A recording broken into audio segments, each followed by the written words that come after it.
What is going on, guys? And welcome to another edition, my God, the 16th edition of the Roto Underworld Stackfest here on RotoGrinders, brought to you by Player Profiler. I am, as pretty much always, your host, Erik Beimfohr, and we have a special guest this week. A lot to live up to here. Maybe not always living up to, the touting the best plays, but touting some of the grossest plays.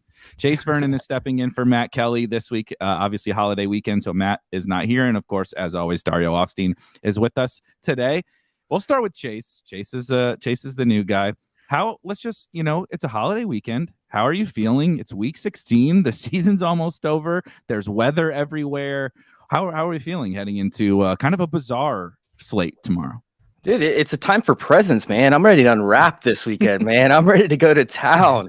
I am ready to open up this DFS slate and kill it. I'm just stoked. I'm stoked to be on with you guys. I'm stoked to be doing the show. It's going to be a fun one, man. I actually love these types of slates where they're just super, super gross, because that's when you can find the values that nobody else wants to touch. I mean, back a few weeks ago, before Chris Moore was actually, chalk, right? Like that's the guy that I was targeted a couple weeks ago. I mean, it's the gross plays that I love attacking. You hit it right on the head for the introduction, so I appreciate that.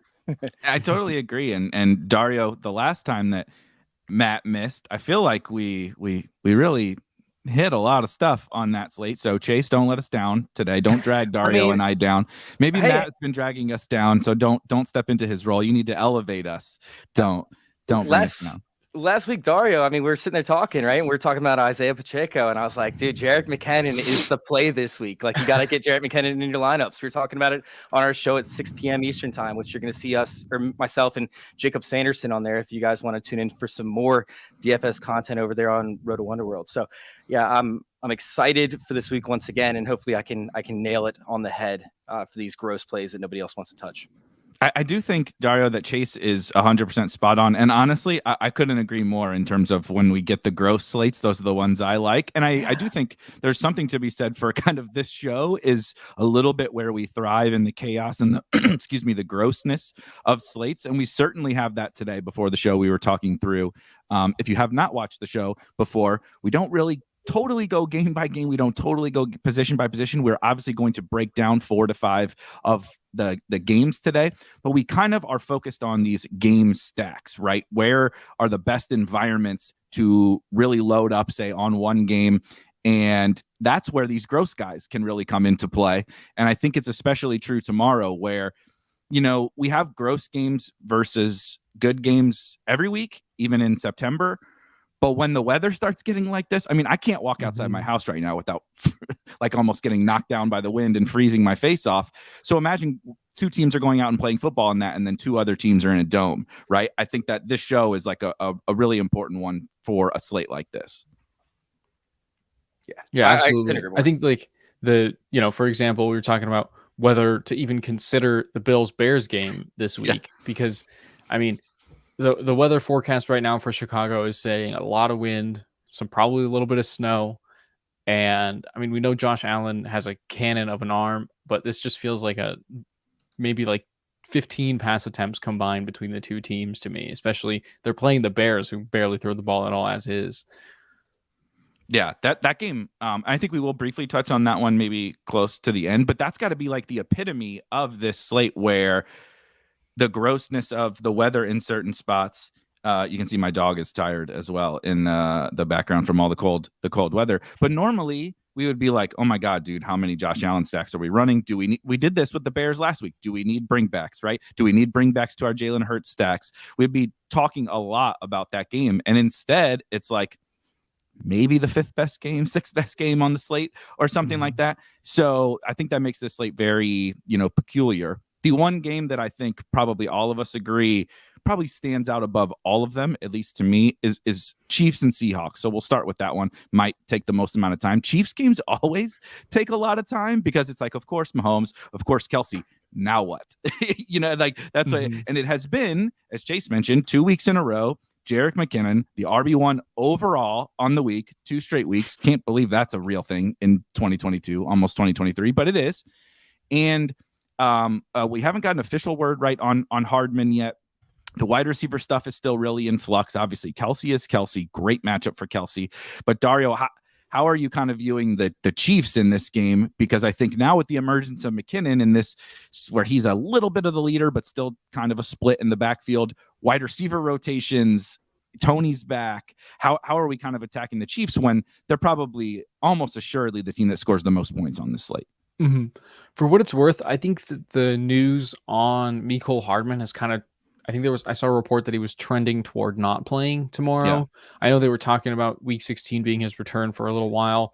And then it sounded like maybe it was yesterday, late in the afternoon or this morning, that Andy Reid was saying that it's not looking quite as likely. So I think I was thinking a little bit that Mecole Hardman might actually take from Jerick McKinnon more than anyone else, because he gets a lot of those sort of schemed touches near the line of scrimmage. But it looks like we are not going to have him to worry about this week. I still think that, Juju Smith-Schuster had a very good game last week. He just didn't find the end zone, and so that's why people weren't really talking about it. But he had like 10 targets, 88 yards, very solid stat line, and I think he could very easily have a big game. One kind of underrated narrative could be him, and I guess I take it back. He wasn't at USC same time as Pete Carroll, but that would be funny. Scratch that. I love some good narratives. I love some good narrative streets. We've been hitting on way too many narrative streets in just like puns. We've been coming up with our plays based on how many passes you've what was it? Pacheco caught one more pass every single week for a month or something like that, and then narrative streets and stuff. So maybe we can dig in a little bit deeper than that. And Chase, maybe you can hit on something. Is there anything that you've noticed on the Chiefs side? I know you talked about McKinnon last week. We kind of know what it is with Kelce, although he's tough to fit. He doesn't project for a lot of ownership right now because he's not particularly easy to fit. Is there a way that you feel like we can use the Chiefs guys to fit Kelce, or do you have a preference on any of these other Chiefs guys, Juju, MVS, etc.? Yeah, so if you guys listen to the Big Tilt, right, like you'll hear me, like Jacob loves his offensive stats. He loves, talking about the targets earned, the volume that certain receivers are getting, the routes run. For me, I like looking at the defenses and trying to find like where you could attack, right? Because that's what offensive coordinators look at. They don't come out and they don't say, hey, like we have to run our offense no matter what. Well, some do. I'm not going to say all unless you're Cliff. Unless you're Cliff Kingsbury, yeah. Yeah, but a lot of the better coordinators, especially with the Chiefs, right? They look to attack certain weaknesses on the field. They take advantage of certain situations, and it's kind of funny because when you look at the Seahawks, they've played one good slot receiver the entire season. Like I don't think I've ever seen this before, where we're at week 16 and they've only played one good slot receiver. Like when you look at the actual schedule itself, you see the Lions on there, but Amon-Ra St. Brown was hurt. Outside of that, they played Chris Godwin, who ended up going like 6 for 8, I think. 71 yards and a touchdown against him. So he got you almost 20 points. That's phenomenal. Outside of that, Rondale Moore is the second best slot receiver they've faced pretty much all season, I'm pretty sure. And he ended up going in one of their games. He ended up putting up double-digit points. It was like 8 for 69 yards. So if we can sit and look at the Chiefs and how they attack, typically when there's a team with a slightly less or a slightly more advantageous matchup in the slot, Juju Smith-Schuster will typically play a few more slots in there. Typically, he sits around 40%. When we see that there's a weakness there, Andy Reid moves him in the slot, and we see right around 50% or so. So I really like Juju Smith-Schuster. We've seen the targets. We've seen the volume over the past, 6-7 weeks now. He's a lock for me this week. I'm going to be having him in a lot of lineups, and I think that you can stack him easily with Patrick Mahomes. But that's chalk, right? Like that's something that we already know will likely happen. Juju Smith-Schuster will probably see right around 15% ownership, 18% ownership, somewhere in that range. So for me personally, Travis Kelce for me is also locked. Like it's very hard to get away from what I believe to be the chalk in this game in terms of the Chiefs side. Like I don't want to run out, like an MVS or like just try and take these dart throws with some of the other guys. I think that the way that you get different this week is actually not playing Jerick McKinnon and trying it out with Isaiah Pacheco. Since we saw the Seahawks, they were great up against the running back. And then up at like week 10, something happened. I didn't have time to actually go in and figure out what exactly it was yet. But after week 10, they've been absolutely abysmal up against running backs in the middle. Like running backs have literally been running all over them. And they're still somewhat porous. They were very porous up against running backs in the receiving game, which is something that I love to study. And they still haven't been great, but teams have been able to run on them so they don't have to worry about the backs actually catching passes because they're getting 6 yards, a carry on first down, and they're setting it up for success in the passing game. So for me, like Isaiah Pacheco, he's not getting talked about. He still had 86 yards last week rushing, and he has been seeing targets, although Jerick McKinnon is still my guy. Like, don't get me wrong. Like, I'm still going to be playing a lot of Jerick McKinnon this week. I love Jerick McKinnon. He's one of my favorite players in the NFL for 2022. But I think I might take some shots on Isaiah Pacheco to try and get a little bit different. It just depends on exactly how I want to approach it. Maybe I'll just fade Patrick Mahomes and think that they get up and they just end up running the ball, and the Seahawks can't keep up because the Seahawks haven't been great as of late. Yeah, couple quick things, and then I'll kick it to Dario. I hadn't noticed what you mentioned about the Seattle run defense, and I'm just looking at it right now. So they had a Week 11 bye, right? There's maybe a smidge of matchup related stuff in here, but I mean, they face Saquon, they face the Lions who can run on people. The Falcons just doesn't matter who's running the ball. Apparently, they just run on people, right? And they weren't an awesome run defense, but it was like, maybe let's call it average to below average. Then we get the Raiders out of the bye. Everybody remembers what Josh Jacobs did, right? 283 rushing yards to the Raiders, 171 to the frickin' Rams, right? The John Wolford, Bryce Perkins Rams offense, 223 to the Panthers. Foreman, Chuba Hubbard just ripping them up, and then 170 last week to CMC, basically just CMC. So, a couple tougher matchups, but still, this is also a tough matchup. The Chiefs are a tough matchup. And so I think that's pretty interesting, what you mentioned about the Chiefs.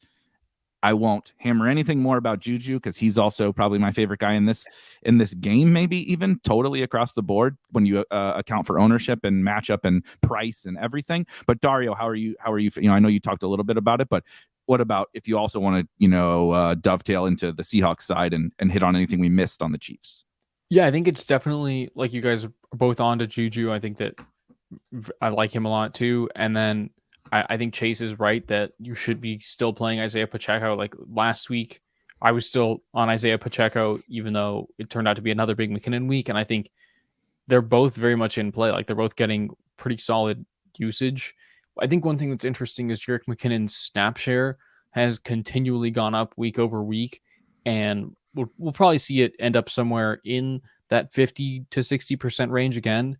But I think that's kind of has a lot of signal to me. He played most, if not all, of the second half last week, and the Chiefs were kind of on the ropes. So I think that it's a kind of a matter of, I mean, remember in the playoffs last season, they clearly trust Jerick McKinnon, and I think that's still the case. They trust him more than Pacheco. So it could be kind of a game script thing where if it gets out of hand and they're like, okay, we just got to run out the clock, then it's Pacheco. But if it's anything interesting, then it's more McKinnon.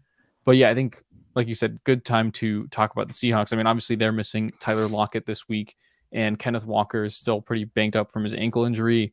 I think that DK Metcalf is obviously going to be very chalky. He's probably going to see, most, if not all of the targets to the wide receivers.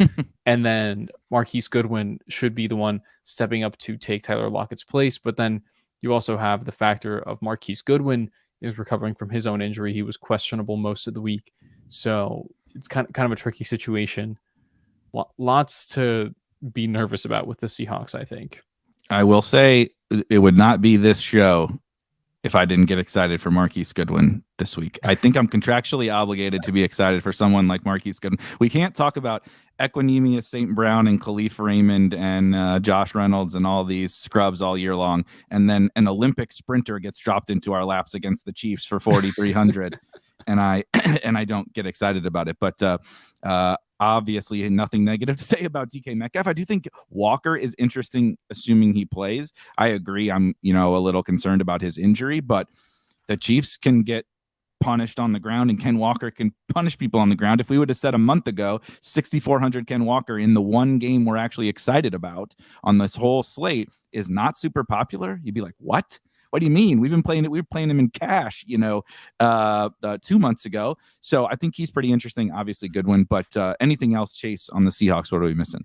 Yeah, I think there are a few things to point out, and I think there's a way to actually attack this game, because how many lineups are we going to see where it's going to be Patrick Mahomes, Juju Smith-Schuster, Travis Kelce, they're going to run it back with Goodwin because they need a safe salary, right? Like, that's going to be a massive play on the slate. Or we see Patrick Mahomes, Jerick McKinnon, Travis Kelce, Marquise Goodwin. Like, I feel like that's going to be pretty much every single lineup that starts out with a triple stack is going to run it back with Marquise Goodwin, because you can't play DK Metcalf with that lineup. It gets way too expensive, right?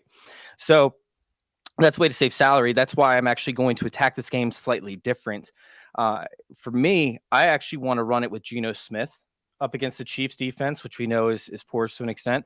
I want to play Kenneth Walker this week because we've seen Kenneth Walker start to get used in the receiving game in 3 of the past 4. And the one that he didn't get used in, it's like he was hurt. Like he ended up getting hurt early on in the game.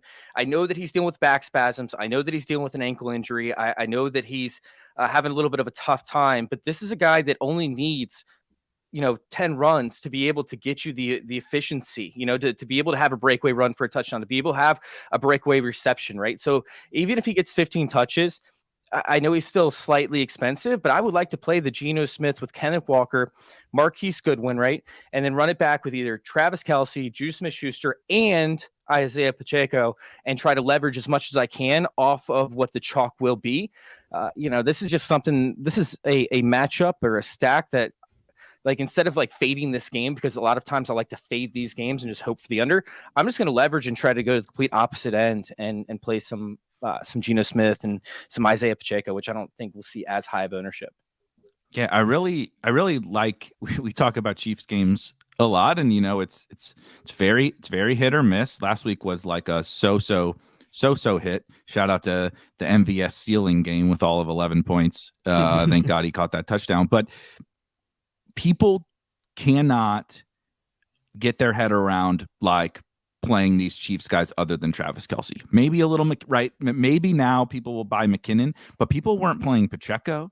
People, even this week, I'm not sure that people, right? I have every flex play, every skill position player in this game sorted by projected ownership. Travis Kelce is down, right? Travis Kelce and Juju are down there, sub 10%, because nobody ever feels comfortable clicking Juju, right? Because it's just like, yeah, he had a good game last week, but 5,800 Juju, right? There's just guys who project better typically. And Travis Kelce is just a cost thing. Everybody wants to play Travis Kelce, but we'll get to some of these other running backs, mainly running backs, and maybe a little Justin Jefferson that are expensive. And so it's like, how do you fit an 8K tight end, right? I'll play a 3K tight end, save $5,000 and go get these other guys. So if we can find the Marquise Goodwins, the Isaiah Pachecos, the Jujus, those guys that can get savings and they correlate within our stacks, I think you can somehow get, like, every week we talk about this. It's like, what do you mean people aren't stacking the Chiefs? It's like, well, nobody feels comfortable clicking Juju, MVS. Now it's like Tony, Justin Watson. We try to talk ourselves into Sky Moore. That's not a thing. It's like there's really nothing to do on the Chiefs side for most people, and so that's why I really like them. I'll also add, I like the Geno side of things as well. Just that's kind of how you can get that savings, right? Geno double stacks just look amazing to me, and they don't project as highly owned as I would have thought that they would. DK will be popular for sure, but like, I just feel like this game is just a smash given the ownership I'm seeing right now. Am I missing something, Dario? No, yeah, I think we've seen much chalkier games on individual slates that are not nearly as clear of a smash as this game is on this slate. Like, Chase was just saying he's not going to fade this game, and in my head I was thinking to myself, like, you can't fade this game. Like, this game is half this slate. And yeah, like, when you think about it in that context, the fact that no one in this game is projected above 20%, no Chiefs pass catchers, like, I mean, I would imagine that Travis Kelce or Juju ends up breaking 10%, but at the moment they're not projected to do so. So right. and even then it doesn't run away from you, right? No. Like your example, both of your examples, when Chase saying like, oh, I'll fade these games, or Dario saying like, oh, we can't fade this game. I think back to that Vikings Lions game. Was that 2 weeks ago? 2 weeks ago, I think it was, where the whole slate was absolute trash, literal trash. Yeah. Every single, we talked a lot, and shout out DJ Chark. He went ham finally in that game, but we were talking a lot about, okay, everybody's going to play Amon-Ra, Swift, Jefferson, whatever. How do we get different from within this game? That worked with Chark, but everybody played everybody. Like, Chark got like over 20, like, depending upon the contest you were in, it was like everybody got owned, man. Every single player in the whole game picked up a ton of ownership. That's not what happens in this game. Right. This game, you'll get a little bit of steam, of course. DK Metcalf, Travis Kelce, people want to play those guys, but I just don't think it's going to get out of hand. personally, which is like, that's what I love. Then I want to jam all in on the best game if it's not going to get out of hand. I'm willing to eat, that 2 target 1 catch MVS game, but like I'm willing to spin that roulette wheel on some of these other guys. Any last Noah Fant, any last other things? Or I guess we should say we did just get the Seahawks elevated Wayne Gallman and Godwin Egwebuke to their active roster. Feels a little not great for Ken Walker. So I guess we should talk about that really quickly. If Walker does not play, and then anything about like a Noah Fant or anybody, or a third wide receiver, Laquan Treadwell. Like, is there anything else? Can I just say that I hate Pete Carroll with a passion? Like, I hate him. He just came out and said, hey, he's looking good. He's doing the walkthrough. He's going to be part of our game plan this week. I hate him so much with like a passion. Every ounce of my body hates Pete Carroll when it comes to figuring out DFS freaking lineups, because we're seeing Kenneth Walker, right? He's coming out and he's running 20 plus routes per game, right? And the guy who's kind of the release valve for this offense, because they send their tight ends downfield, right, is Tyler Lockett. Well, Tyler Lockett's not there. So Kenneth Walker could be that guy if he sees the touches. I really want to play, Kenneth Walker like really bad. I just hope that he actually plays. It's terrible. Yeah, I think that on the Noah Fant note, he was questionable too. He didn't practice. The Saturday games really mess with everything, because instead of Wednesday, Thursday, Friday, injury reports, we're getting Tuesday, Wednesday, Thursday.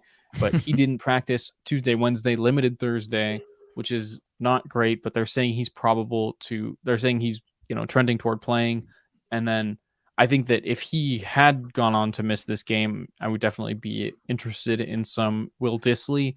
I think that maybe Noah Fant can still get there for you anyway. I'm trying to think. I can't remember if this knee injury for Fant is something new or if it's been lingering, but it looks like it was something new he picked up, because I don't see him on last week's injury report for the Seahawks. So that's kind of, I don't know. I feel pretty uneasy about Fant or Dissly given the uncertainty there. I think that you probably, like, if you're stacking Geno, you probably do want to roll the dice on them a little bit, just because I think the absence of Tyler Lockett is going to open up a lot of things, and someone could step up and take those targets. But I don't think you're playing more than just like a sprinkle of Fant or Dissly. I think it's, to put a bow on it, for me, definitely Fant would be my last priority amongst, let's just assume now in this instance that Ken Walker plays. Metcalf, Goodwin, and Walker would definitely be the priorities for me from Seattle, obviously Geno.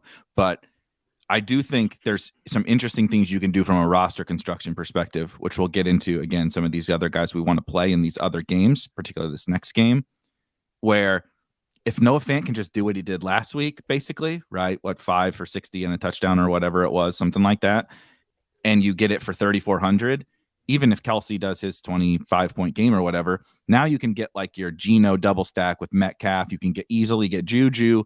You want Justin Jefferson. You want Derrick Henry. You want Christian McCaffrey. You can get those guys when you kind of go that route. So I would be mixing some of those in. But again, the priority for me is kind of all the other guys. Let's pivot to this next game. No weather. Shout out to a freaking team who lives in a winter wonderland that has a dome. God bless them. These other freaking franchises are absolutely killing me outside. I mean, it's not the 1930s. We don't have to stick to those old traditions when we wore leather helmets to play. So Minnesota indoors against the Giants.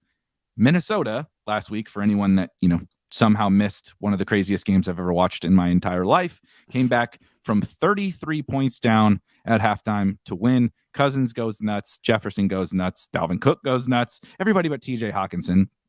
Pretty much KJ Osborne career game. And now they get the Giants. Pretty brutal defense on the Giants. And the Vikings have a defense that's very attackable. However, the Giants are it's like the Texans the last couple of weeks at wide receiver. I don't want to click any of these. We're really going to sit here and talk about Isaiah Hodgins and Richie James and, Darius Slayton in this offense. And so there's this thing I'm trying to have you guys figure out for me is at what point, with some ownership on these guys, do we really want to dive into some of the Giants? Or are we just kind of like, hey, it's Saquon season? How are you approaching Chase? How are you approaching this one?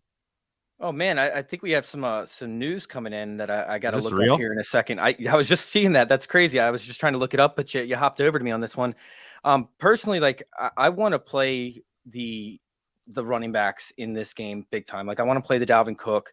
When we talk about the Giants, they've been pretty good on the outside this far in the season, but up against the running back as of late, they've allowed 110 yards rushing, they've allowed 177 yards rushing, 136 yards rushing, 152 yards rushing, 150 yards rushing, 96. I mean, it's like literally like they're getting to double or triple digits very easily for the running back position. Dalvin Cook is somebody that, although I think that he will see some sort of ownership, I think the majority of it is going to be on like Justin Jefferson, right? Just because he's been so dominant as of late and he's been utilized no matter what. Now, that doesn't mean that I don't want to play Justin Jefferson, but at the same time, like I think I want to like try to leverage the actual game plan and hope that it's a slower pace of play type game, just to kind of fade the options in the receiving side. Meanwhile, I really do like Isaiah Hodgins. I liked him coming out of college. I thought that I liked him more than Gabriel Davis when the Bills ended up taking him around later because I thought that they had similar profiles, but Hodgins was a lot more dominant in the red zone.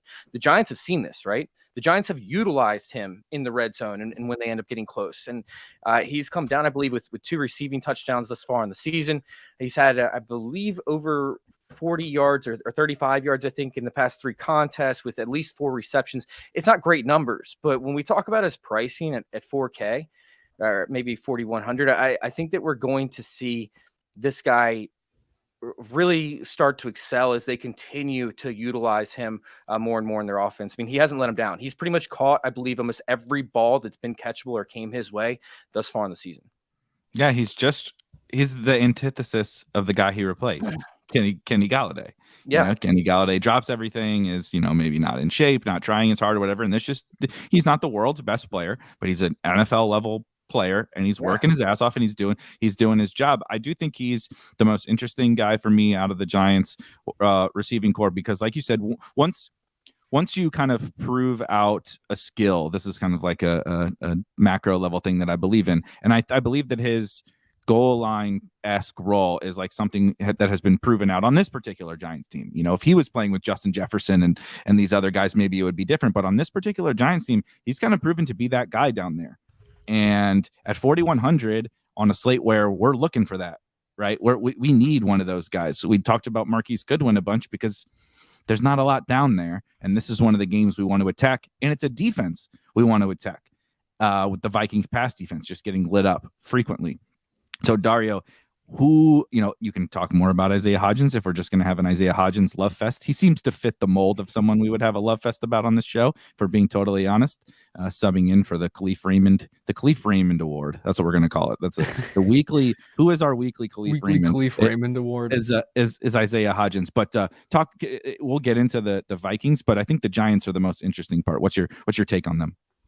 Yeah, I think, taking a quick look at ownership and past usage, it's been kind of a weird situation where like Richie James fluctuated from being like their default wide receiver 1 early in the season. He had a week or 2 where he was chalky. He kind of fell off the map completely. In these last couple of weeks, it's really just been that trio of, like you guys said, Richie James, Darius Slayton, and Isaiah Hodgins. I think looking at salary and ownership, I'm probably with you guys that Isaiah Hodgins looks like the play this week.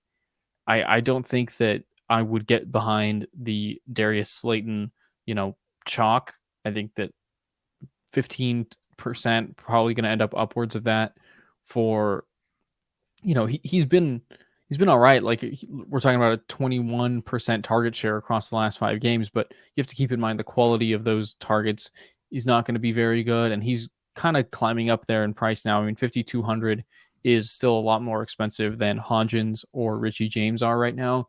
So I think I have a little bit of a hard time getting behind Slayton when you can pivot to Hodgins. And yeah, I think I'm basically in agreement with you guys here.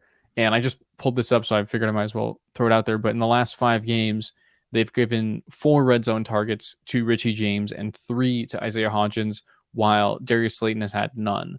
So for whatever reason, it does seem like they do trust those other 2 guys a little bit more in the red zone. Could just be, I mean, obviously it's a little fluky, but for what it's worth.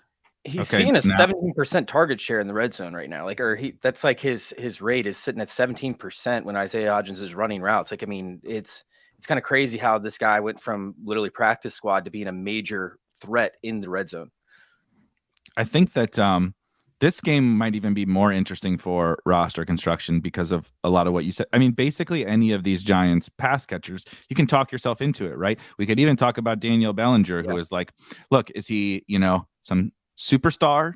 No, but he's a pretty decent athlete, and he's playing and he's running routes, right? Again, in a good matchup in a dome for 3,300. We can't ask for much more than that at the tight end position. I've played worse than that at the tight end position, this year. All these Giants are really appealing, but what I hate doing, it's not that I don't want to play those guys because of some of the things that they do, but just being like, that guy's cheap and he has opportunity. That's what becomes we talked about Chris Moore last week, right? Mm-hmm. We talked about Philip Dorsett. We spent a lot of time talking about Texans guys, and it's like, well, they have all the opportunity, but this offense isn't going to throw that much. They're not going to throw downfield a lot either. It's kind of a mess. So there's one dude who I do feel good about playing based on who he is as an actual NFL football player, and that's Saquon Barkley. And Saquon looks to me kind of like maybe even my favorite play in this whole game. I love Justin Jefferson. I love Dalvin Cook, blah, blah, blah. But Saquon projects almost as well as those other top backs, which we will definitely talk about, King Henry and such. But he's just getting a little bit less ownership because it's like, look, if I'm going to pick an 8K running back, I'm going to pick Derrick Henry or CMC. Saquon just falls behind, and he hasn't had that 35-point game or whatever, at least not in a while. But it's in his bag. He's still got it. They're playing for the playoffs, dude. Saquon ain't leaving the field unless he needs a sip of water. So, like, he is a little under-owned to me on the Giants side. Chase, what do you think about Saquon? I mean, Saquon for me is an absolute lock. I don't really know how, like, if you're going to play this game, I don't know how you don't get Saquon Barkley in there. Minnesota's been meh up against, running backs thus far in the season. They just allowed Deion Jackson and Zach Moss combined to put up 136 yards. They've been, I'm not going to say they've been terrible, right? Because they've actually been okay. But when they end up facing good running backs, typically they end up giving away points like their candy, essentially. It's the season of giving. We're going to see them do it again this week with Saquon Barkley. Now, he's not going to be a lock, right, for me. Like, I'm not going to play him. It's just if I'm playing this game, I feel like I have to get him into my lineups to some extent. It's just figuring out the combination of players that I want to try and go at this, because I like Dalvin Cook a lot. He's probably one of my favorite plays. Probably my favorite play in this game is Dalvin Cook. Do I want to play two running backs in the same game? That scares me a little bit because of the pace of play. Meanwhile, we have, one touchdown could end up getting vulture. We just talked about Isaiah Hodgins, who's getting targets in the red zone. Daniel Bellinger is getting targets in the red zone. He didn't see one last week, but he's seeing almost one per game or so when he's healthy. And we just saw Dawson Knox do work up against these guys, and Dawson Knox was close to getting a touchdown, and he would have been a slate breaker. So, do I want to take a chance? Do I think it's going to be a high-scoring game? If so, then I have to fade Dalvin Cook, right? And then I have to go with Justin Jefferson and get somebody receiving, because unless we're going to see breakaway run after breakaway run, it could end up just being a messy overall game and a dump. So it just doesn't fit the correlation that I want to play in my lineup. So I do like him this week. I'm not saying I don't. I think he's a good play, but the way that I want to attack this game doesn't involve him as much. I'd much rather play like Dalvin Cook and then try to get Daniel Bellinger and Isaiah Hodgins and hope that Daniel Jones throws for a couple touchdowns as cheap options. And then I can go to a completely different game and work on stacks from a different game. So this is kind of my area. This is my game that I want to try to use the cheaper gross options and try to find, price breaks to be able to play some of the more expensive stacks. Yeah, this game does feel pretty skinny stacky. I mean, you're not exactly dying to play Kirk Cousins. You're definitely not touching Daniel Jones. I mean, that would be the most galaxy brain thing to do on this slate, probably, is double stack Daniel Jones with Richie James and I was gonna bring Isaiah Hodgins or something. Yeah, that's how you know it's really galaxy brained out. As I was when we were going to close out up. To be fair, if you want to get all these up, you want Dalvin, you want CMC, you want these other guys, it is a crazy cheap thing to do, and they do all project well too. Now you're not getting an ownership discount on them either, so it's I still prefer the Geno stacks to Daniel. I mean, shocker, a DK Metcalf and an Olympic sprinter stack is a little bit better than Richie James and Isaiah Hodgins. But I think if I were running 150, it's not something I would X out. Basically, is what I'm saying. Mm-hmm. And then I think interesting, we haven't really talked about the Vikings secondary pass catchers, right? Between KJ Osborne, Adam Thielen, and TJ Hawkinson. We've seen that TJ Hawkinson has gotten a ton of opportunity lately, but he hasn't been particularly efficient with it. Like he's kind of proving yet again that he's not great at turning expected fantasy points into real life actual fantasy points. And then I'm looking at Except the when I fade ownership him when and he's 40% owned. Except when I fade him when he's 40% owned. That's when, oh, look, you remembered how to play football. It's the Mackey Award winner on that day, just that day only. Then I play him and it's 6 catches for 30 yards. Yeah. Anyway, I'm not tilted about it still or anything. Yeah. Of course not. And then I think that it's interesting that KJ Osborne is lower owned than Adam Thielen, despite being cheaper. I mean, are people forgetting that we just saw him get like, was it 11 targets for 8 and 150?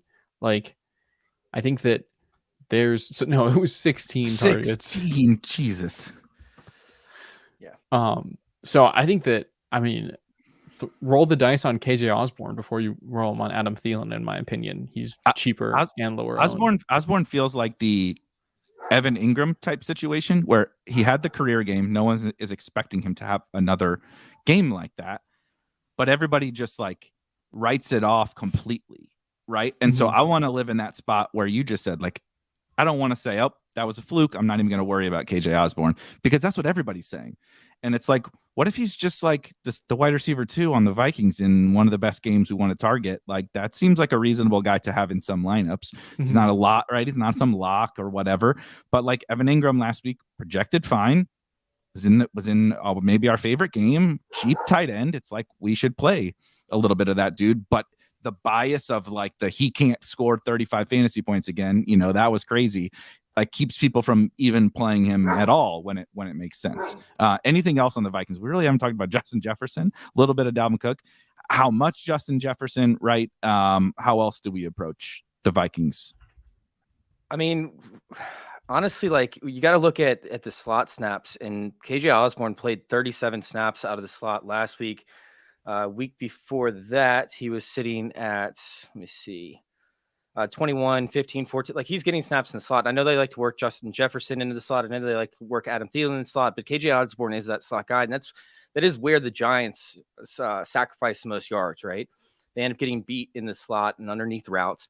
We saw it with Jahan Dotson a little bit. He got mixed in. Terry McLaurin's done it out of the slot. We saw CeeDee Lamb do it out of the slot a little bit. Like, these are guys that don't really play out of the slot entirely. They move around a lot. So somebody like KJ Osborne who gets moved in and out of the slot and their defense doesn't really adjust to it because of, how they're going about it. Like that could actually be a recipe for success for KJ Osborne.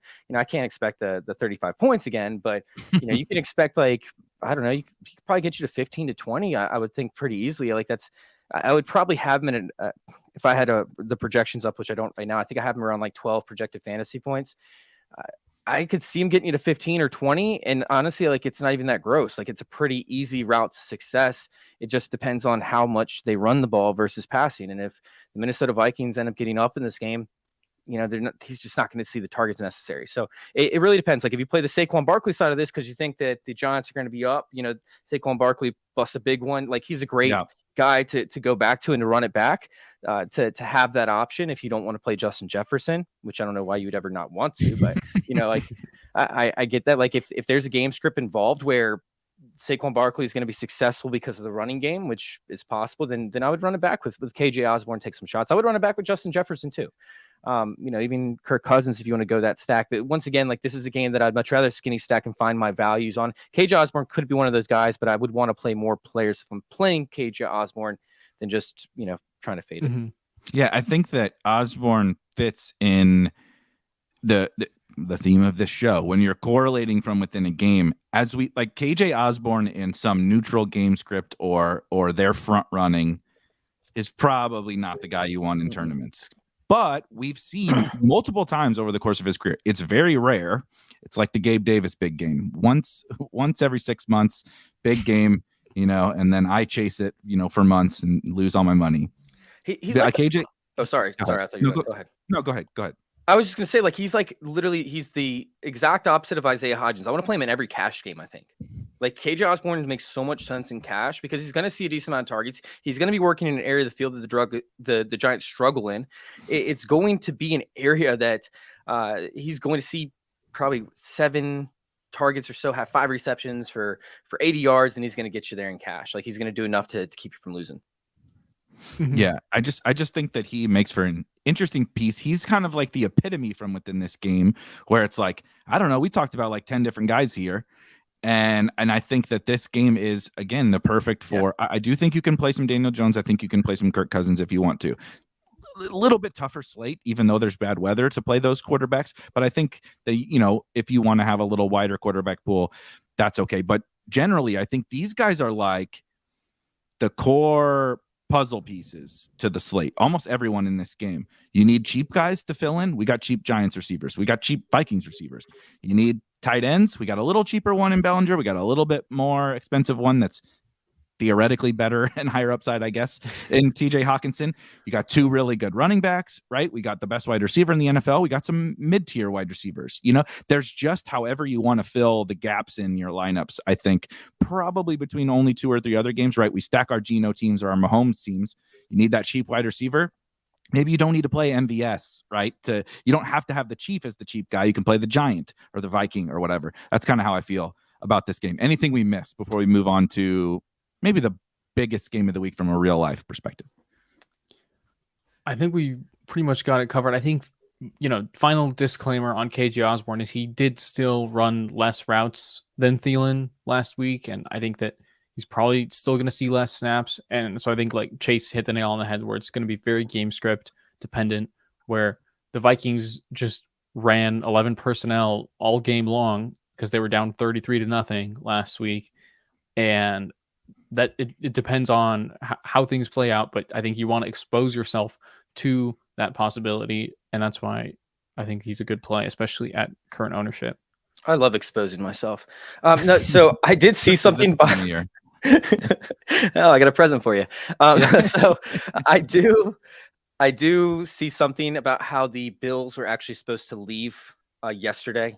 They actually changed their travel plans. I didn't see any confirmation they left yesterday, but they were supposed to leave yesterday. So I think that was a little bit of fake news that we saw in the comments just to bring it up from earlier.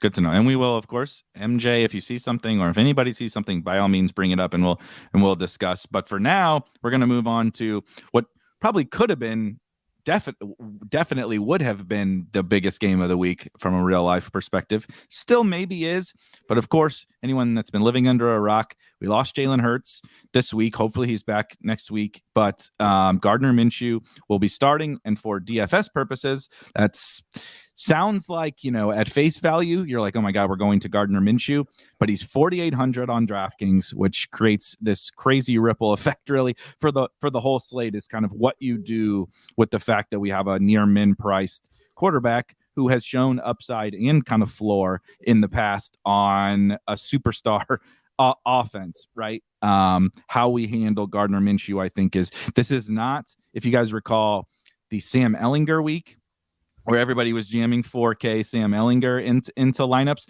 This is not that. This is a guy I feel much more, has a higher projection, and I feel much more confident in him, you know, coming in around that projection or even higher. So, Dario, how are you thinking about just like the general impacts of Gardner Minshew coming in? Are you worried? How big of a downgrade is it? Is it a downgrade? And then obviously him at 4,800 as super chalk. What are we thinking?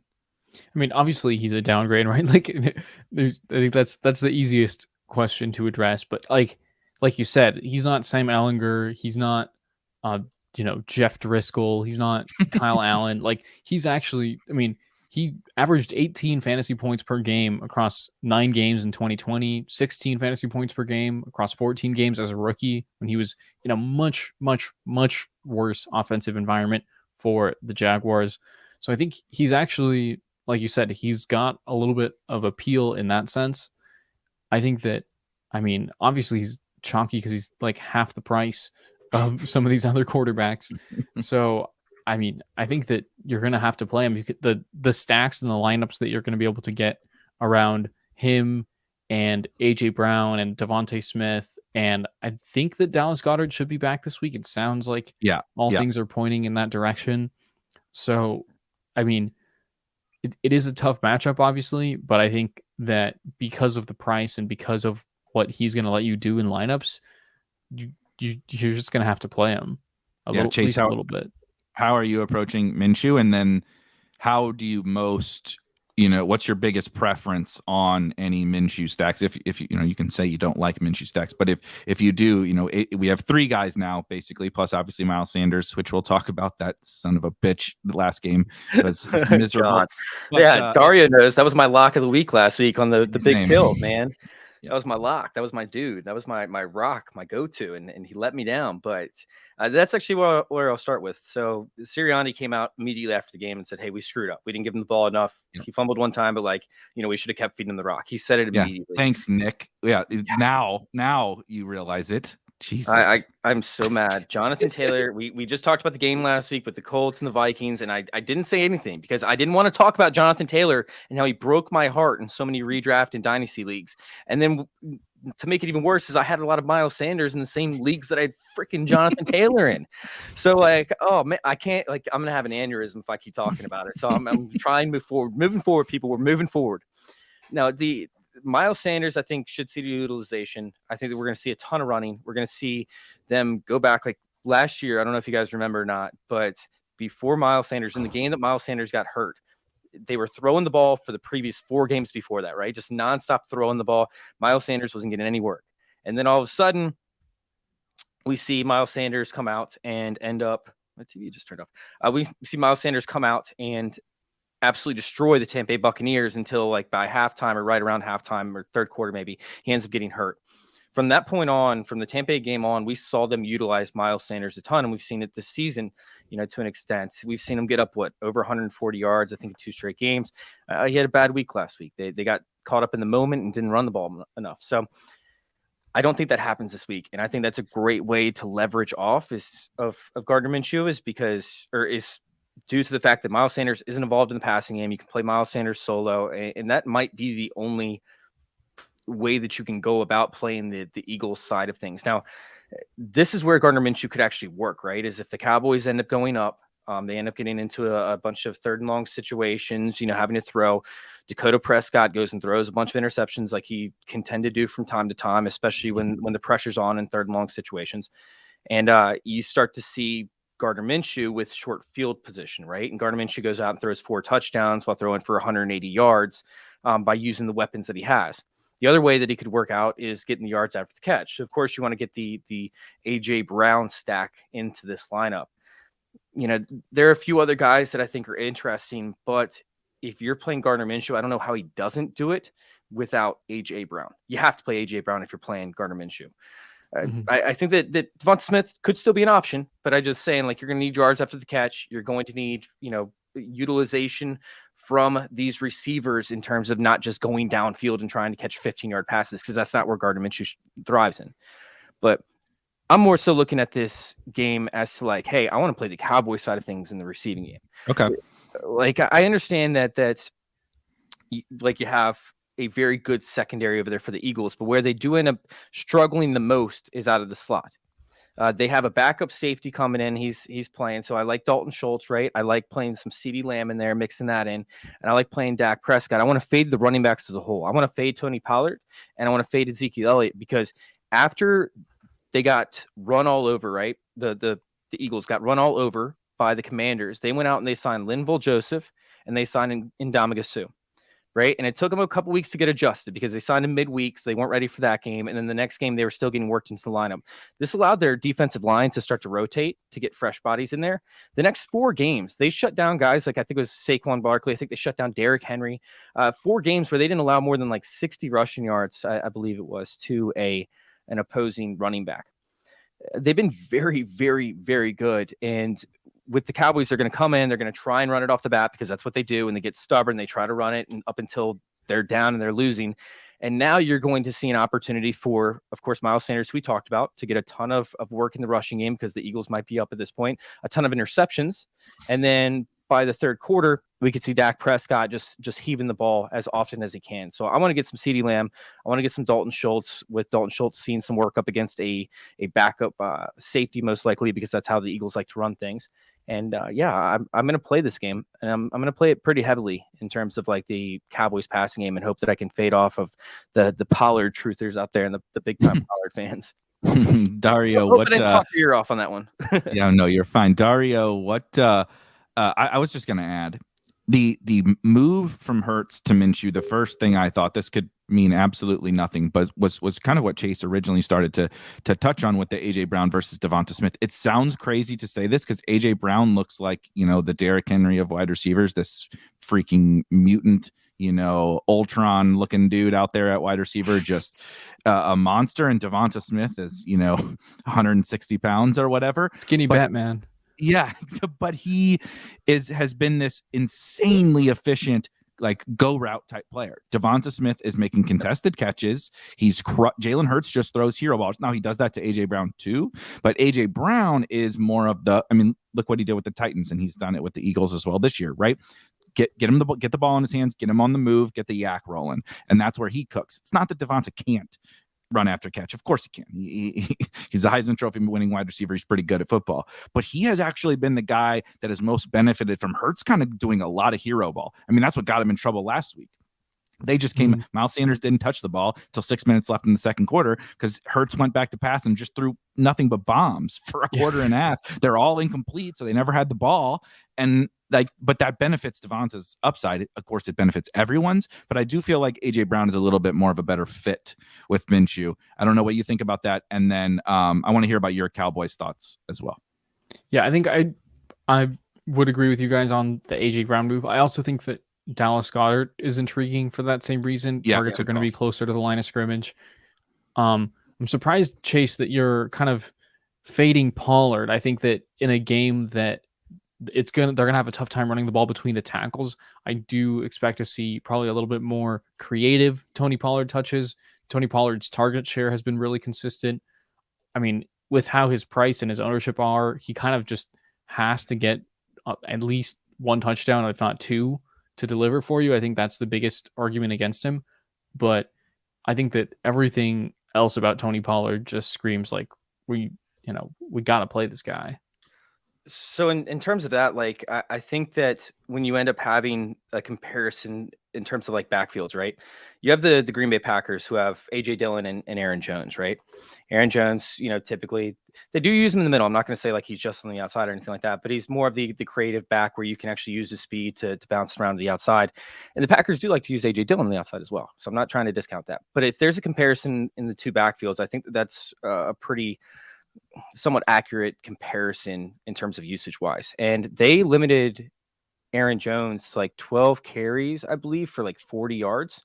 So, it's just hard to get efficiency generated ever since they brought in these two interior tackles, because now they can use their bigger guys on the outside instead of focusing on having those guys who should be on the edges, blitz up the middle. It's just allowed a more healthy rotation, and it's created a lot of issues for these running backs. Actually, I have it up right here. We have the Packers up against the Eagles in week 12. Aaron Jones had 43 rushing yards.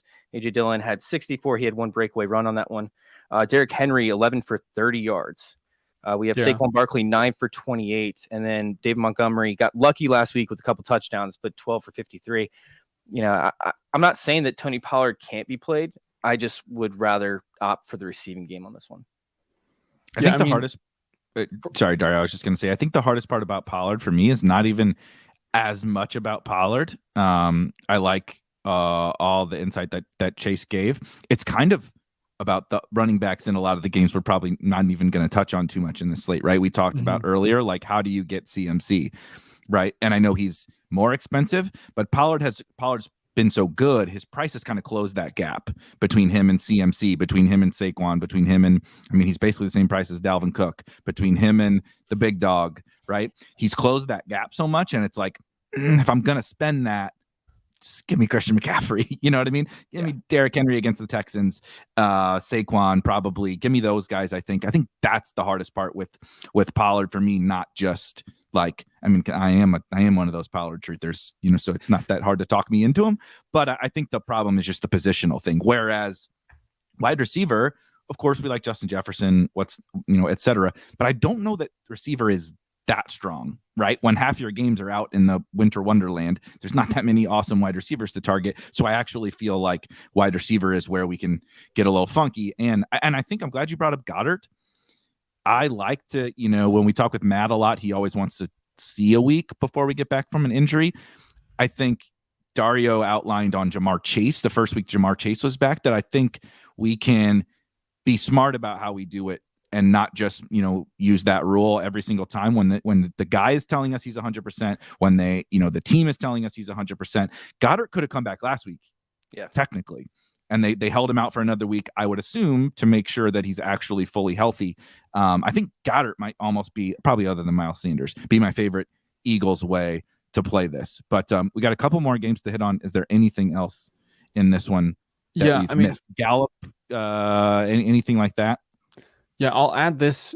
It looks like, Dallas Goedert was actually officially activated. And then turns out in Gardner Minshew's one start last year, Dallas Goedert had 6 catches for 105 yards and 2 touchdowns. So, I think this is a case where you probably you don't need to apply that rule of waiting a week to see what he's going to give you, because we know that he's explosive. And I think that the biggest reason they didn't activate him last week was because they were like, dude, we're playing the Bears. Like, don't re-injure yourself in this game that we've already gotten the bag. Yes, exactly. So let's hit. So this next grouping of games, I would say we definitely have one we want to touch on here at the end of our list, and then maybe a couple others that we can just like sprinkle in a quick note or two about, because they either have weather, or whatever. But Bengals and Patriots is this weird game where I could both see this having like tons of fantasy goodness, right? Obviously there's Jamar Chase and T. Higgins and Joe Burrow and everything on one side, Joe Mixon. We did get word that Hayden Hurst got downgraded to out today, so no Hayden Hurst back yet this week. And on the Patriots side, it's not so much that I'm really excited for any of these guys in this matchup, but like everybody is cheap, I guess, outside of Ramondre. Everybody is cheap. There's appealing run backs to Burrow stacks. There's some of that salary filler like we were talking about with the Isaiah Hodgins and stuff of the world. You can also get some of those guys with the Patriots. So it's a weird game where I'm not like, oh my God, I can't wait to GM game stacks of this, but there are still a lot of appealing plays. Chase, what's your kind of favorite thing to look to in this Bengals Patriots game?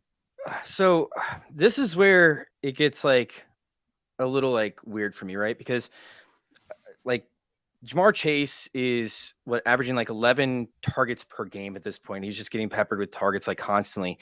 And the bigger thing is like, what does targets look like when he's in man coverage or when the defense plays man?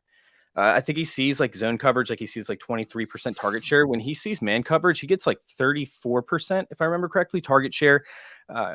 Joe Burrow just likes to feed him over and over and over again because he's such a phenomenal athlete. He's like, "Oh, you guys are going to play man? Let's get to this. Let's play some ball." And he just feeds them over and over again. Rodgers and Devontae, when he sees press man on the outside, it's just like what Rodgers used to do with Devontae. They just look at each other like, "Yeah, you're getting the ball, and there's nothing the defense can do to stop you." That's what it's like with these two. But I mean, the Patriots have actually been really good up against the primary receivers, right? That's where I'm kind of like, do I really want to go this route? Because they have been shutting the receivers down. We know the Patriots will take one person away on the whole team, and that one person will not get, more than a handful of targets. They're not going to get more than a handful of receptions because that defense is locked in on that dude. And I'm a little bit nervous that it could be Jamar Chase this week. I think that Jamar Chase will see the targets, but will it actually amount to any kind of high level of efficiency? And I don't think that's the case. I think they're going to let Joe Mixon run. I think that they're going to let T. Higgins play one-on-one coverage on the outside. I think they're going to let Tyler Boyd see one-on-one coverage. And so for that reason, like if I decide to attack this game, and I haven't made a full decision yet, like if I'm going to go hard at this game or not, because it could end up being a high scoring game. It could also just be a complete, whatever, like fizzle out. I need to figure out exactly how I'm going to go about. I'm either going to play Higgins and Boyd, which means that I have to play Joe Burrow, or do I just run out like Jamar Chase with Burrow, Higgins, Jamar Chase with Boyd and Burrow, or do I just play Jamar Chase and take this as a skinny stack? So for me, I'm not going to play Higgins solo. Like I'm not going to just throw Higgins into lineup to feel good about it. I'm not going to play Boyd in a lineup to just feel good about it and just to have action in this game. And I'm not going to do that with Joe Mixon either. I don't think I'm going to have any Joe Mixon. But Jamar Chase is a guy that I can throw into other lineups if I have extra salary and I play a Gardner Minshew type stack. I can play Jamar Chase completely naked. Like, I don't want a run back. I don't want anything like that. I'll just play Jamar Chase. Now, if I do attack this game, and I want to get into it, I think that Nelson Aguilar is actually interesting here. I think that the Bengals have a great secondary, right? But Nelson Aguilar has seen like a 19%, I believe, target share over the past few weeks. He's getting targets. The issue is he's not catching anything. He has like a 40% like catch rate. This is a weird conundrum for me, right? Because I like to take players that are lower down, like these gross players, and I like to see their efficiency extrapolated, essentially, like if they were going to get looks or if they were going to face a bad defense or this is a Jacob thing where Jacob will actually go in and he'll talk about, oh, he's seen the air yards, he's seen this, he's seen that. This is not typically where I go, but I could see a way that it actually happens. So if I think this game is going to be high scoring, you obviously have to play Ramondre Stevenson if he plays, right? Because you're going to have to see breakaway runs. You're going to have to see the offense generated somehow. And it's not going to go through Mac Jones. Mac Jones is going to go out there and throw for 4 touchdowns and have, Jacoby Myers score 25 fantasy points, and Nelson Aguilar score 20 points. But if you think this can be a shootout, I think you do have to play one wide receiver from this offense. And I think that Nelson Aguilar is a sneaky way to get leverage on this game because I don't think anybody's going to be playing him. And I think that he's a guy that could, if he gets lucky, if these targets are actually accurate and he can actually catch a freaking ball, that we've seen Nelson Aguilar in the past with the Raiders give us week performances that win us the entire contest and break the slate, especially towards the end of the season when the playoffs are on the line. It's a weird thing that he just turns on and all of a sudden he's good, right? We saw it with the Eagles. We saw it with the Raiders. Let's see if it happens with the Patriots. So I want to play Ramondre Stevenson if he plays. If he doesn't, I'll try to pivot around and figure out exactly what running back I want to play because if this isn't the case, then I'm probably going to fade this game because there's no way that the Bengals are going to be putting Jamar Chase and T. Higgins at risk if they're up by 2 or 3 touchdowns with the playoffs, coming in here shortly. For sure. Anytime somebody mentions anything about Nelson Aguilar not being able to catch, I cannot get that video clip of the guy that was like catching babies or whatever. And I forget exactly what the verbiage is, but it just cracks me up every single time. He was like, I think he was like, oh, I was catching him unlike Aguilar or something like that. Yeah. So good. So good. And so just absolutely perfect that you're like, well, Aguilar's getting all this volume. Everything looks great, except he can't catch. He can't catch the ball. I was like, no, Nelson Aguilar, no chance. The anti Isaiah Hodgins. You're like literally your breakdown of Isaiah Hodgins was spot on. Catches everything, does his job, and this guy. Thank you so. This guy gets me. Oh man, that got me pretty good. The Christmas giggles going on over here, but I do think that the Patriots receivers are interesting.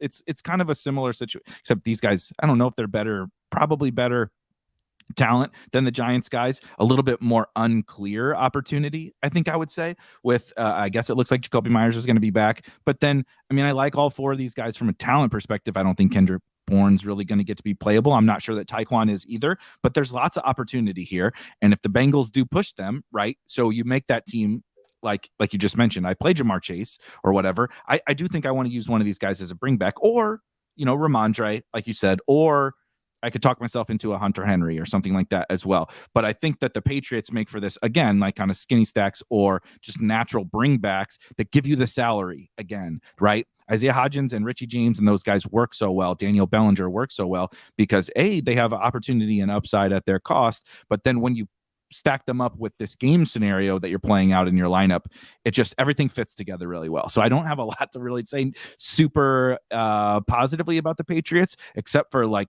they're good chess pieces in tournament lineups. I think, Dario, anything we missed on Patriots Bengals?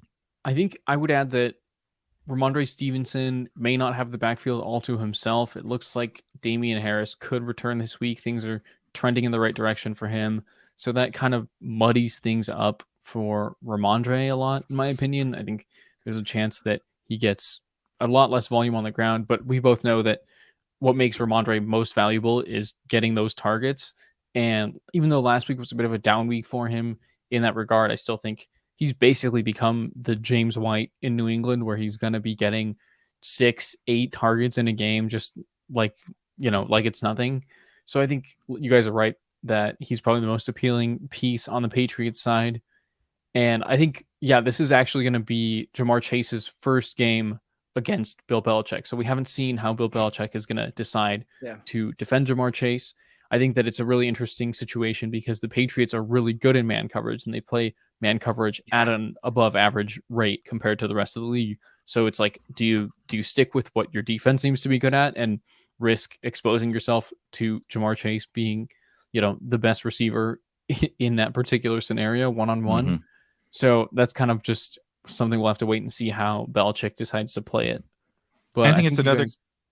Sorry, I was just going to say, just to add to your point on Chase, it's just another example of I want to kind of go away from what the field is kind of thinking, right? Because you just outlined, both of you have outlined that like there's a very clear path here to Jamar Chase just carving up, right? You can't just sit back and play, single man coverage against Jamar Chase. A, he's going to earn an absurd amount of volume because Joe Burrow just looks to him. And B, when he earns it, he's really efficient because, shocker, he's really goddamn good against man coverage. Now we have this narrative. It's not just a narrative. It's a thing that has happened historically with the Patriots taking away, right, someone on the opposing offense, right? They would do it to Tyreek, etc. If I were a betting man, I would say Bill's like, I'll let that Tyler Boyd fella beat me, not Jamar Chase, right? Yeah. But that's what everybody's probably going to think, right? When everybody's going to go spend their money on this DFS slate, it's like I can play Justin Jefferson or AJ Brown or CeeDee Lamb or whatever. Bill doubles guys. Bill's going to take Jamar Chase. If everybody assumes that, it's like you dabbling on him in tournaments makes a lot more sense, I think. Like, I don't think his own, you're talking about guys whose ownership, right? Juju's ownership might get a little higher, Kelsey's or whatever. If anything, I think the Chase number goes down from this 10%. Chase at 10% just feels like you have to play some. Did we forget that he's Jamar Chase? Like, yeah. I don't care what the matchup is. I don't care about anything. When Jamar Chase is 10% or sub 10%, I just think you have to have a little bit of them. It's like when nobody wanted to play Devontae Adams anymore near the middle of this season, and then he went on that was awesome, insanely historic run. He had 30 fantasy points in the first half of that game, and everybody was like, "Oh, it's over. The Raiders stink. It's just Josh Jacobs or whatever." I know we'll move on from this game. We wanted to touch really quickly on the Bills game. I actually wanted to touch really quickly on that Vegas and Steelers game. The weather is that yellow? That's the Saturday night game. I didn't think that was on the Saturday night. I would have ran with that one. I love that matchup. I'm playing a lot of captains or single game plays in that one. Ignore me. I had the wrong injury or not injury weather report up here, so ignore me. But if you're playing that slate, I actually really like that game. I love Deontay Johnson. We got to see if Deontay Johnson's playing, but pretty fun game for tournaments. We wanted to talk about the Bills. I don't even know what to say about this game. It's a situation where the Bills are playing the Bears in Chicago. The weather is absolutely horrendous. I live down by St. Louis, and they have it like much worse than we do down here. And like I can't even step foot outside my house. Now, I'm not a big, strong, tough NFL football player, but the wind is absurd and it's miserable outside. And so I just can't fathom a situation in which I see either team throwing a bunch and having like crazy success through the air. But also, we kind of thought this about a Bills game not that long ago, a week ago, where everybody said, oh my God, this weather, all this snow, nobody's going to pass or whatever. And there was like 60 total points in the Bills and Dolphins game. Not saying I'm projecting that, but I think we should at least discuss Josh Allen, Diggs, Gabe Davis, or maybe Singletary or, Dawson Knox. Something about the Bills could pop off here if the weather is not quite as bad as we think. What do you think about this one, Dario? I think Dawson Knox has really drawn my attention. The last couple of weeks, he's been getting pretty solid target shares, has a touchdown each of the last 2 weeks. He's kind of supplanting Gabe Davis as Josh Allen's preferred secondary target, at least these last couple of weeks, it seems. So I think that I think he's 4,300 this week. I think you definitely got to be playing some Dawson Knox if you're going to be targeting Josh Allen and if you're going to be targeting this game. And I think the weather only feeds into that narrative even more because who's going to, how deep are the targets going to be if there's 30, 40, 50 mile an hour winds? It's not going to be 50-yard bombs to Gabe Davis. It's going to be, 8 to 12-yard throws underneath, more likely to be toward Dawson Knox. Only 4,100 on DraftKings. So I think he's definitely the biggest kind of standout in my eyes. I know that you're, definitely in on the terribleness of this weather. any Devin Singletary or running, a sprinkle of James Cook or anything, right? If we're expecting tons of runs, I mean, theoretically, you could say the Bears are going to load the box, but like I'm not sure that even in the bad weather that they're going to load the box against Josh Allen and Stephon Diggs, which means somebody in the run game against this horrendous Bears defense is probably going to have some success despite the bad weather. Yeah, I think I would agree with you there that there's going to be some appeal for Singletary and for Cook. I think that Singletary is kind of like, we thought he was being phased out. There was that week where James Cook had like one more carry and slightly more snaps, and then it kind of reverted back to, like, especially last week in a tight game against a tough team where they really had to win it. They just said, hey, we trust Devin Singletary, and they left him out there and he got the usage. I don't think he found the end zone last week, but I think he's kind of like the Jerick McKinnon to the Bills, that where Isaiah Pacheco is the James Cook, where it's like, depending on how far ahead we are and the game script, we'll see how much we trust the rookie, but then the other guy is the one that they kind of feel more comfortable leaning on, and who is also has a chance of getting those 2 touchdown games. Great. That's a really good comparison. Obviously, McKinnon has flashed seemingly a little bit more upside, and I guess probably a little more upside. But if you remember last year, Devin Singletary down the stretch was a fantasy monster. He was absolutely dominating for the Bills. And so I know the weather's not ideal, but that's what keeps sticking out to me, is like, this game feels like that, where it's like down the stretch, they were just like, screw it, Singletary, go, we're going to give you 20 touches here, go grind us out a win. Because Josh Allen's also dealing with an elbow injury. It's like, why would you expose in these elements in a game you're probably going to win against a crappy team, Josh Allen to more hits, and we say that all the time, and the NFL teams don't give a shit, and Josh Allen, is still getting goal line carries. But I just think it's a potential situation where we don't have a lot of cheap running backs, and we have ones on the best offense in the NFL against the Bears. So that's appealing. Chase, what did we miss on this game? What are you liking?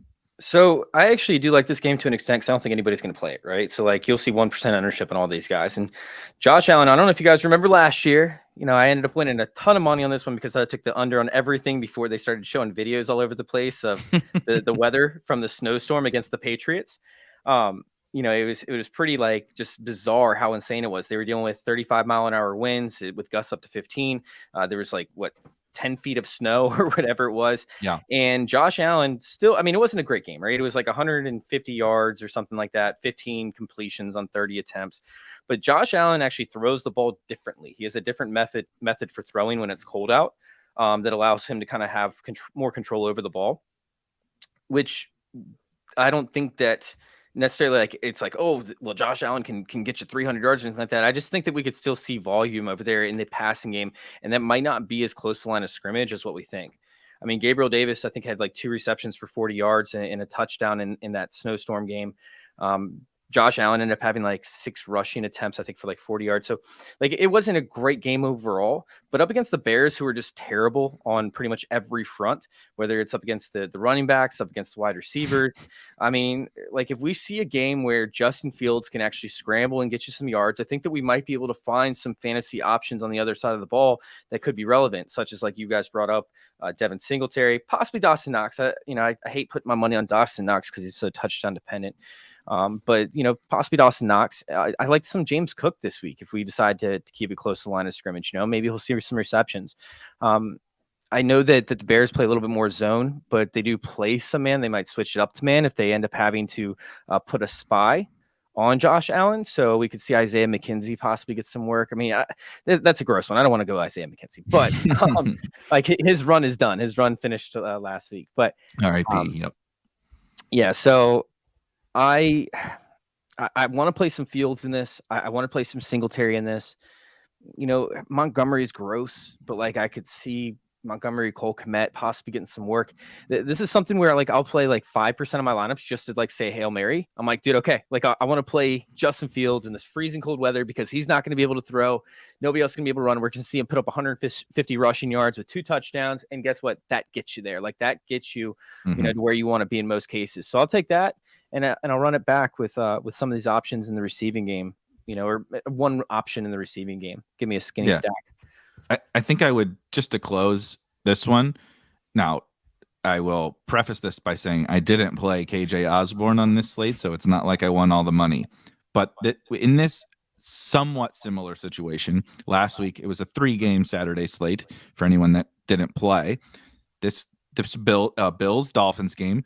So the total originally opened at like 47.5 or something like that. They took the total off the board once they saw the weather, and the books are probably getting hammered on the under. They reposted at 42. And everybody's like, oh my God, they're going to get 6 feet of snow. There's wind. This game's going to be terrible for fantasy. And then just like as the game got closer and closer to kickoff, right, they cleared the field of the snow. It really wasn't that bad. There wasn't actually even any precipitation during the game. It was a little windy, but not that bad. And we get 60 points. And the rain and everything holds off till the very, very end of the game. I'm not a weatherman. I trust Kevin Roth. Go look at his weather reports. That's better than I can do. But I'm saying there's always variance in this stuff. Yeah. Kevin would tell you that himself. He would say, look, sometimes the wind just kind of dies a little bit right? Maybe the rain stops for 2 hours and the wind's only like 20 miles an hour. And we all look at it like we didn't play any 1% own Bills in this game. Like, what the hell were you doing, against the Bears? And exactly. So I'm not saying go all in. I like what Chase said. Set, if you play 150, set a few lineups aside and be like, maybe the weather's actually okay here. Because if it is, there's not that many games to target on this slate. Nobody's going to have them. And you're only competing with like Chiefs and Eagles and Cowboys. It's like, that's the dream. That's what you want to happen in DFS. So I do want to add one more thing in real quick. The Bears haven't been involved in a game that hit under 40.5 in 8 straight games. The Bills all season have only been involved in 4 games that hit under 40.5. So if it's clean, if it's not like all nasty, like, we're expecting to be, but I mean, I'm looking at it saying mostly cloudy, low chance of precipitation on the weather report that I'm looking at. Like, they're not going to hit below 40.5. There's going to be touchdowns to be had. And a lot of that is going to come from Justin Fields. So like, I will never fade Justin Fields in DFS. I won't do it. I think it's DFS suicide. And just another thing on that and all of these games, as we start to close, we have a lot of assumptions about the weather right now, but things do change, right? Make sure you go back and check. We have an NFL weather page on RotoGrinders, or, if you think you're your own meteorologist, do your thing. But I'd be checking these. I would be checking it like all the way leading up close to kickoff, because the best tournament plays, like, I don't know, Josh Allen to Gabe and Diggs, whatever, could end up actually being the best tournament plays if the weather clears up and no one goes back to him. They could be the worst. AJ Brown and Devontae Smith did to the Bears last week. Yeah, I mean, my God, Jalen Hurts played the worst game of his season and everybody scored 30 fantasy. All those guys went absolutely nuts. So just monitor that weather. That's really that's the whole point around that game and all of the games. What we always do before we get out of here is we kind of go down the row and pick out our one conviction tournament call for this week.